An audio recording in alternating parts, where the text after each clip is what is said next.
নমস্কার, বাঙালির ধর্ম চ্যানেলে সবাইকে স্বাগত। সবাই কেমন আছো? আশা করি ভালো আছো, আমিও ভালো আছি। সব সময় ভালো থাকবে, সবাইকে ভালো রাখবে এবং ঈশ্বরের পথে থাকবে। এখনকার দিনের বাবা মায়েরা সব থেকে বেশি চিন্তিত কি নিয়ে থাকে জানো? সব থেকে বেশি চিন্তিত থাকে ছেলে মেয়েদের পড়াশোনা নিয়ে। সন্তানের শিক্ষার প্রথম ধাপ কিন্তু করেন বাবা মা। আগেকার দিনে শিক্ষকরা ছিলেন মানুষ গড়ার কারিগর, কিন্তু এখনকার সন্তানদের গড়ার কারিগর হচ্ছে বাবা মারা। সন্তানদের শাসন করা মানেই কিন্তু গায়ে হাত দেওয়া নয়, সন্তানের গায়ে একেবারেই হাত দেওয়া উচিত নয়। একটা কথা মনে রেখো, তোমার সন্তান ক্লাস 5-এ কত নাম্বার পেল, 6-এ কত নাম্বার পেল, 7, 8, 9-এ কত নাম্বার পেল, এটা কিন্তু কেউ মনে রাখবে না। সবাই দেখবে মাধ্যমিকে কত নাম্বার পেল, উচ্চ মাধ্যমিকে কত নাম্বার পেল। এই মাধ্যমিক উচ্চ মাধ্যমিকের রেজাল্টের ওপর নির্ভর করবে পরবর্তী পড়াশোনা এবং পরবর্তী ভবিষ্যৎ। জীবনের সব থেকে মূল্যবান সময় হচ্ছে 14 থেকে 25 বছর। এই 14 থেকে 25 বছর হচ্ছে জীবন গড়ার সময়।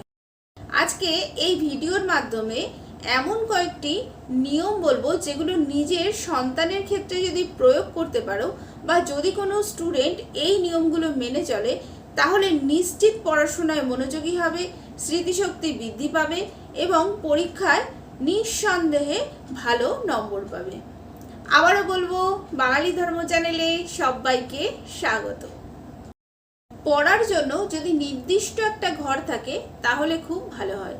যদি না থাকে তাহলে যেখানে পড়তে বসবে প্রত্যেক দিন সেই একই জায়গায় পড়তে বসবে। এতে মস্তিষ্ক স্বয়ংক্রিয়ভাবে পড়ার মনোভাব তৈরি করে।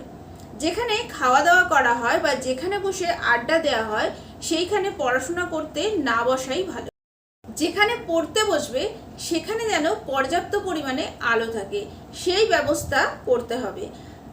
পর্যাপ্ত আলো চোখের ওপরে চাপ কম পড়ে এবং মস্তিষ্কের কার্যক্ষমতা ঠিক থাকে। পড়ার জায়গায় সবসময় পরিষ্কার পরিচ্ছন্ন রাখতে হবে।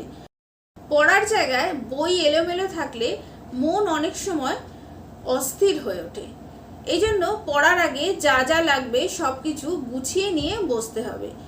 পড়ার জন্য কাঠের টেবিল চেয়ার হলে খুব ভালো হয়। অনেকে আছে কাঠের টেবিলের ওপর কাঁচ পেতে রাখে, এটা কখনো করবে না। কাঠের টেবিলের ওপর সবুজ রঙের টেবিল ক্লথ পেতে রাখবে, এতে পড়ার মনোসংযোগ বাড়ে। তাই পড়ার স্থান সবসময় সবুজ রাখবে, এতে স্মৃতিশক্তিও বৃদ্ধি হয়। দিনের যে কোনো সময় চেষ্টা করবে নিজের সন্তানকে প্রকৃতির মধ্যে নিয়ে আসতে। আকাশের নিচে সবুজ ঘাসের ওপরে ছোটাছুটি করতে দাও, গাছের নিচে বসতে দাও, এতে বাচ্চা পড়াশোনায় মনোযোগী হবে। পড়ার সময় বাচ্চার মুখ সবসময় পূর্ব দিক বা উত্তর দিকে থাকবে। পূর্ব বা উত্তর দিকে মুখ করে বসলে পড়ায় মনোসংযোগ বাড়ে। যেদিকে মুখ করে বাচ্চা পড়তে বসবে সেই দিকে সম্ভব হলে পঞ্চমুখী হনুমানজির ছবি, কোনো একজন ধ্যানমগ্ন মহাপুরুষের ছবি, বা উদীয়মান সূর্যের ছবি, বা দৌড়নো ঘোড়ার ছবি, বা গাছপালার সমেত পাখির ছবি যদি রাখতে পারো তাহলে বাচ্চার পড়ায় মনোসংযোগ বাড়ে। তবে পড়ার ঘরে কোনো হিংস্র জীবজন্তুর ছবি, ভারী জিনিসপত্র, আবর্জনা রাখবে না। পড়ার স্থানে যদি ম্যাপ, গ্লোব রাখতে পারো তাহলে আরও ভালো হয়। বাস্তু ও জ্যোতিষশাস্ত্র মতে যতটা সম্ভব লোহার স্কেল বর্জন করো। সম্ভব হলে যে খাতায় তোমার বাচ্চা লিখবে সেই খাতায় একটা কচি অশ্বত্থ পাতা রাখো, এতে পড়াশোনায় মনোযোগ নিঃসন্দেহে বৃদ্ধি পাবে। তোমার সন্তান যখন বাড়িতে পড়তে বসবে তখন যতটা সম্ভব নীল কালিতে লিখবে, কালো কালিকে বর্জন করা ভালো। পড়ার জন্য অনেকেই ভোরবেলা ঘড়িতে অ্যালার্ম দিয়ে রাখে, সেটা পূর্ণ সংখ্যায়, যেমন 4, 5, 6 এইভাবে হওয়া ভালো। কখনো 7.5 বা 1.15 এগুলো করবে না। কখনো নিজের সন্তানকে খালি গায়ে পড়তে বসতে দেবে না, যে কোনো পোশাক পরে যেন পড়তে বসে। পড়তে বসার সময় নিজের ইষ্ট দেবতাকে স্মরণ করে তবেই যেন বসে, বা যে দেবী বা দেবতাকে বিশ্বাস করে তাকে স্মরণ করে যেন পড়তে বসে, বা গায়ত্রী মন্ত্র যদি জপ করে পড়তে বসতে পারে তাহলে নিঃসন্দেহে পড়ার মনোযোগ বৃদ্ধি পাবে, আর এতে বাচ্চার স্মৃতিশক্তি বৃদ্ধি পাবে। পড়াশোনার সময় আমাদের শত্রু হচ্ছে আমাদের মোবাইল ফোন। নিজের কাছ থেকে বা সন্তানের কাছ থেকে যতটা সম্ভব ফোনকে দূরে রাখো, দরকার হলে সাইলেন্ট মোডে রাখো। সন্তানের ফোন ব্যবহারের ক্ষেত্রে একটা নির্দিষ্ট সময় ঠিক করে দাও। এটা কিন্তু একদিনে হবে না, আস্তে আস্তে হবে। পড়াশোনার সময় বা পড়ার সময় ফোন যত কম ব্যবহার করতে পারবে, পড়াশোনায় মনোযোগ ও স্মৃতিশক্তি ততটাই কিন্তু বৃদ্ধি পাবে। পড়াশোনার শুরুটা সহজ বিষয় দিয়ে, মানে স্টুডেন্ট যে বিষয়টা পড়তে ভালোবাসে সেইটা দিয়ে পড়াশোনাটা শুরু করো। তারপর পড়াশোনার গতি চলে এলে তখন কঠিন বিষয়টাও কিন্তু পড়া সহজ হবে। একটা না দীর্ঘ সময় কিন্তু পড়তে নেই, একটা না দীর্ঘ সময় ধরে পড়াশোনা করলে মনোসংযোগ ধরে রাখতে অসুবিধা হয়। মাঝে মাঝে একটু বিরতি নিলে মস্তিষ্কের ধারণ ক্ষমতা বৃদ্ধি পায়, পড়াশোনা অনেকক্ষণ কিন্তু মনে থাকে।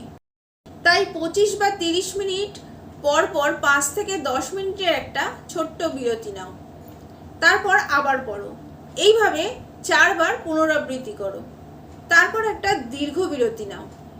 এই দীর্ঘ বিরতিতে কিছুটা সময় ব্যায়াম, মেডিটেশন, হালকা ঘুম বা হাঁটাহাঁটি করতে পারো। এই বিষয়গুলি আমাদের মনোসংযোগ বৃদ্ধিতে সহায়তা করে।